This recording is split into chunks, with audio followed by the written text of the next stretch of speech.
ఈ జన్మలో పురుషుడిగా పుట్టి మళ్ళా జన్మలో స్త్రీగా పుట్టింది అంటే ఈ యొక్క జీవాత్మ.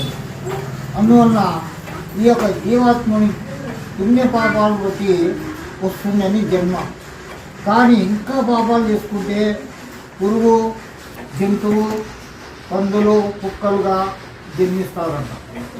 చూడండి, ఉండే నరజన్మం పోగొట్టుకొని మళ్ళీ స్త్రీ జన్మం కూడా పోగొట్టుకొని పురుగులు పుట్టకు వాడికి జంతువులుగా పుట్టాలంటే అది ఎంత పాపం చేసుకుంటే అర్థం చేసుకోండి. అందువల్ల ప్రతి ఒక్కరూ ఒక 100 రూపాయలు సంపాదించినాము అనుకో, 10 పైసలన్నా ఉత్తమ జ్ఞానానికి ప్రసాదిస్తామని పరమేశ్వరుడు చెప్పారు. నీకు 100 రూపాయలకు 10 పైసలు ఇవ్వలేదా, పోని పరమ టీనాశి అనుకున్నాం.